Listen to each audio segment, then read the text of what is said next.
बंदौ गुरुपद कंज कृपा सिंधु नर रूप हरि महामोहतम पुंज जासु वचन रवि कर निकर। भक्तगणों को तथा धर्म अनुरागों को मेरा हार्दिक नमन।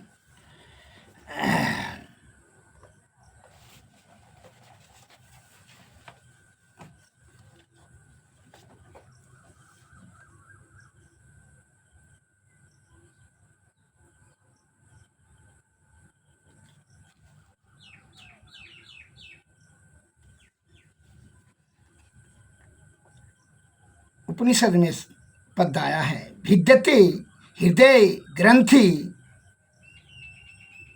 छिद्यन्ते सर्व संशयाः क्षीयन्ते चास्य कर्माणि तस्मिन् दृष्टि परावरे।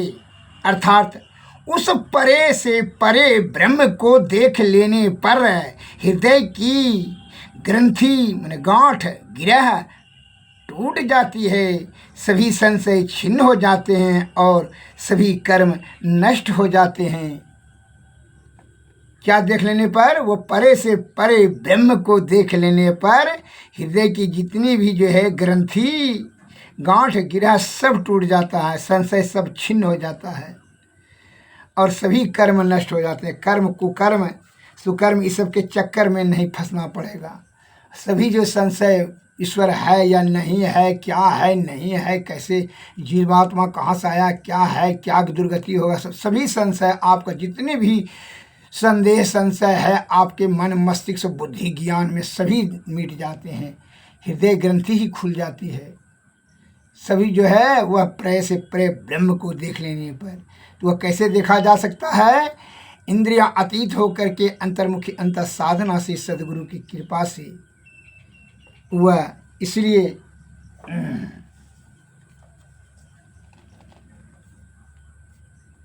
प्रभु को पाने वाला चेतन आत्मा है। कोई आपका इंद्रियां नहीं, 14 इंद्रियां है तो इंद्रियां नहीं पाएगा। मन बुद्धि चित्त और अहंकार या ज्ञान इंद्रियां कर्म इंद्रियां ये सब नहीं पाएगा। चेतन आत्मा जो यह प्राण जिसको कहते हैं, सुरत प्रभु को पाने वाला चेतन आत्मा है और उसे बताने वाली वाक्य इंद्रिय है। बता रहा है कि जो है संत महात्मा फलना जो है और सब ऋषि मुनि बता रहे हैं कि भाई इंद्रियां अतीत होकर के विषय का त्याग, साधु की संगति, गुरु की अध्यात्म का ज्ञान, बिंदु ध्यान, नाद ध्यान, सुषुम्ना ध्यान इत्यादि इत्यादि बताने वाला वाक् इंद्रियां है। लेकिन जो है जिसने जिसको कभी देखा ही नहीं है, आँख ने देखा है, कान ने देखा है, मन ने देखा है, नहीं देखा ही नहीं, उसके संबंध में वह क्या बता सकती है? ऐसी स्थिति में ईश्वर के संबंध में क्या कहा जा सकता है? इस विषय में एक बड़ी अच्छी रोचक कथा मैं सुना रहा हूँ, जरा ध्यान से सुनेंगे। किसी जंगल में एक साधु बाबा अपनी झोपड़ी में बैठे हुए थे। एक व्याधे ने एक हिरण पर तीर चलाया। वह सर विद्ध मन तीर से घायल होकर के हिरण उस तीर का पीड़ा से विभल विकल हो बेपीर भागते ने लगा और पास की एक झाड़ी में जा छिपा। साधु बाबा ने उस भागकर छिपते हुए हिरण को देख लिया। इतने में ही वह व्याधा आकर के साधु बाबा से पूछा, बाबा क्या आपने अभी एक सरविद्ध हिरण को इधर भागते हुए देखा? मन बाण से जो लगा था वो हिरण को आपने भागते हुए वह हिरण को देखा? साधु बाबा ने सोचा कि यदि मैं सच कहूँ तो एक निरपराध हिरण की हत्या होगी और मुझे हिंसा का पाप लगेगा। यदि मैं मिथ्या भाषण करूं तो भी पाप का भागी बनना पड़ेगा। तुलसीदास जी के महाराज के कथा अनुसार क्या असत्य सम पातक पुंजा गिरी सम हुई कि कौटिक गुंजा। ऐसा सोचकर साधु बाबा बड़े धर्म संकट में पड़ गए, किंतु अविलंब ही उस प्रति उत्पन्न मति साधु बाबा ने कहा, महात्मा आत्मज्ञान से तुरंत बुद्धि आ गया। उन्होंने कहा कि भाई व्याध शिकारी, देखो जिसने देखा है वह तो बोल नहीं सकता है, और जो बोल सकता है उसने देखा ही नहीं है। मैं बतलाऊं तो क्या बतलाऊं। तात्पर्य यह है कि देखा है नेत्र ने, अब बोल नहीं सकता। अब बोलने वाला मुंह है जो उसने देखा ही नहीं है। ईश्वर के संबंध में भी ठीक इसी भांति की बात है। संत कबीर साहब ने कहा है, जो देखे सो कहे नहीं, कहे सो देखे नहीं, सुने को समझावे नहीं, रसना दृग सरवन काहीं। देखने वाला कोई और है और कहने वाला कोई और है, इसलिए जो कुछ कहा जाएगा वह सही सही कहा जाएगा, यह बात यथार्थ नहीं है। अतः जो इंद्रियों जो इच्छा रखता है, विषय भोगी प्राणी, ईश्वर को दिखा दीजिए, समझा दीजिए, बता दीजिए। यह इच्छा रखना ही कोई इच्छा है, वह इंद्रियों के अंतर्गत में अविनाशी परमपिता परमेश्वर को, ब्रह्म को देखने का इच्छा, समझने बुझने और सुनने का इच्छा, यह मूर्खतापूर्ण है। वह चेतन जीव ही परब्रह्म की प्राप्ति कर सकता है। वह सद्गुरु की बताई हुई कृपा से जो युक्ति बताएंगे, वह युक्ति से भक्ति करके ही वह तीनों पर्दों के पार, इंद्रियातीत, माने इसलिए कहता है इंद्रियों विषयों के परे ईश्वर हैं। इंद्रियातीत, यह 14 इंद्रियों के परे, काम क्रोध विषय के भी परे, विषय के परे ईश्वर हैं। इंद्रियातीत होकर के अंतर्मुखी अंतर साधना से ही यह जीवात्मा को तीनों पर्दों के पार, अंधकार प्रकाश शब्द मंडल में के पार और सार शब्द निशब्द तब पर ब्रह्म की प्राप्ति होगी। यह सद्गुरु की कृपा से ही संभव है। और जो कोई कहे, जो आडंबर और पाखंड कह करके कोई कहता है कि हम दिखा देंगे, देखिए ऐसे देखिए वैसे देखिए, यह तो केवल बात बनाने वाली बात है। जो देखे वो बोल नहीं सकता है। यह चेतन जीव ही परम ब्रह्म की प्राप्ति करेंगे। नो कि मन, अहंकार, बुद्धि, चित्त ये सब नहीं जाएगा। चित्त को केवल शांत करके, ध्यान को बिंदुनाद पर स्थिर करके सद्गुरु की बताए हुए युक्ति के अनुसार से सतत निरंतर ध्यान अभ्यास करें। इंद्रियों का विषयों का त्याग करके अंतर्मुखी अंतर साधना से यह जीव आत्मा पर ब्रह्म की प्राप्ति करेंगे। कोई यह स्थूल शरीर नहीं, कोई इंद्रियां नहीं। श्री सद्गुरु महाराज की। लेकिन यह जीवात्मा मन माया और काया के चक्कर में, कुछ संगति में फंस करके विषया आसक्त होकर के नाना प्रकार के 84 लाख योनि में परिभ्रमण कर रहे हैं, विषय आसक्ति के कारण से, जिसके कारण से नाना प्रकार का दुख भोगना पड़ रहा है। इसीलिए वह संशयग्रस्त हो गए हैं, संदेहग्रस्त हो गए हैं। वह रास्ता विषय, इंद्रिय विषय सुख ब्रह्म सुख में पड़ कर के ब्रह्म के रास्ता भूल गए हैं।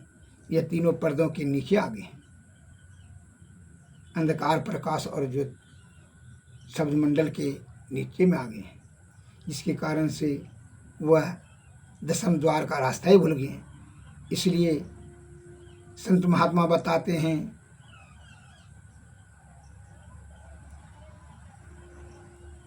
कि प्रथम ही धारो गुरु का ध्यान, हो श्रुति निर्मल हो बिंदु ज्ञान।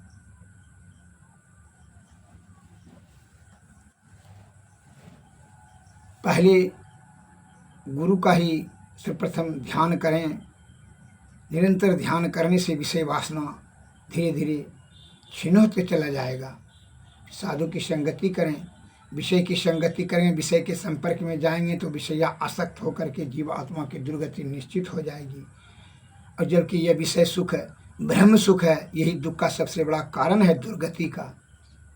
अतः इससे बचने के लिए साधु की संगति परम आवश्यक है। इससे मैं एक लघु कथा बता रहा हूँ। एक किसान, 4 बेटा, 20 बीघा जमीन, पुतहू पोता सब। अब बहुत वृद्ध हो गए। अब उसका विषय से आसक्ति कम था ही नहीं, सभी चीज़ के धन धान्य से पूर्ण थे। लेकिन वो देखता मरने के समय में उसने आसक्ति थी, विषय की आसक्ति, जिसके कारण से जीवात्मा की उसको दुर्गति भोगना पड़ा। उसने मरने के समय में वह बैलवा पर ध्यान चला गया। बैल को देखा कि एक ठो टांग टूटा हुआ, खेती कैसे करेगा। वह अत्यंत चिंता करने लगा, जिसके कारण से कि जो है उसका प्राण और संकट में गया, ज्वर हो गया और मरणासन पर तो था ही। वह यही मरने के समय में सोचने लगा विषयासक्ति के कारण से कि बैलवा जब खेती नहीं करेगा, पैर टूटा हुआ है तो खेती नहीं करेगा तो ये 30-40 परिवार क्या भोजन करेगा, अनाज नहीं होगा। तो वह बैल के जोनी में चला गया। मरने के समय में यही सोच के उसका प्राण निकला। तो वह बैल के जोनी में गया। बैल से जब अपना खेत समझ करके खेती पाती किया, 400-500 मन अनाज हुआ। एक दिन देखा बैलवा ने कि जो है चूहा सब जो है उसके घर का अनाज जो है दूसरे पड़ोसी के यहाँ, दुश्मन के यहाँ दे रहा है। उसको बड़ा क्रोध हुआ कि ये तो सभी अनाज हमरा ढोइए देगा, हमारा बाल बच्चा पोता पोती बेटा पुतोह क्या खाएगा। उसको इस बात का चिंता हो गया। बैलवा जो है ज्वर चढ़ गया। इस चिंता के कारण उसके मन में यह हुआ मरने के समय में बुखार के कारण से उसका कि अगर यदि बिलार रहेंगे तब तो ये चूहा को मारी कर खाइए जाएंगे। वह बिलार के जोनी में चला गया। बैलवा का प्राण छूटा, बिलार जोन बन करके तैयार हुआ। बैलवा बिलार बन करके वो आक्रमण किया किस पर, चूहा पर। चूहा बहुत तेज था तो बिल में घुस गया। अब उसका जो है और क्रोध बढ़ गया, क्रोध से उसको ज्वर चढ़ गया। वो अत्यंत चिंताग्रस्त हो रहने लगा कि भाग जाता है। क्रोध और चिंता दोनों से कारण से उसका जो है बुखार प्रताड़ित हो गया और उसके कारण से उसका मृत्यु हुआ। और मरने के समय में यही सोचा अगर सांप बन जाएंगे तो बिल में घुस करके चूहा को मार देंगे। वह सांप के जोनी में चला गया। अब देखिए आसक्ति के कारण से इसकी कितनी दुर्गति अधोगति होते जा रही है, नीचे की जोनी में जा रहा है। और वह जब सांप बन के गया तो बिल में घुस करके चूहा को मार दिया। और जो है उधर जो है मार के खा गया। उधर जो है अंगना में टहलने लगा।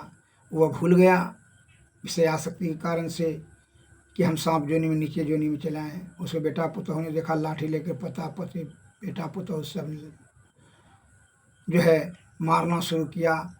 पूरे हड्डी चुर दिया, मुँह कान पर जो है मार करके मारते मारते मार ही दिया। मरने के समय में उसकी आसक्ति लगा कि हम इसकी सुख सुविधा के लिए, परिवार की सुख सुविधा के लिए हम मनुष्य से सांप जोनी में चले आए और जो है ये फिर भी जो है निर्मम और निष्ठुर कठोर होकर करके हमको जो है किस प्रकार लाठी का प्रहार कर करके हमको प्रताड़ित कर रहा है। वह आसक्ति उसका वहाँ से छीन हुआ और फिर जो है उसकी किस प्रकार की दुर्गति हुआ, मरने के समय में भी उसको कष्ट हुआ। अतः इसलिए कहते हैं कि जीवात्मा विषया आसक्त होकर के विषय की आसक्ति से इसकी दुर्गति हो जाती है और 84 लाख योनि में अधोगति में चला जाता है। योनि में भटक कर करके नाना प्रकार का दुख को भोगता पड़ता है। अतः आसक्ति का त्याग, विषय आसक्ति का त्याग, साधु की संगति, सत्संग, भजन, गुरु सदगुरु की सेवा से युक्ति जाने, युक्ति से भक्ति, भक्ति से मुक्ति, यह संदेह छोड़ कर करके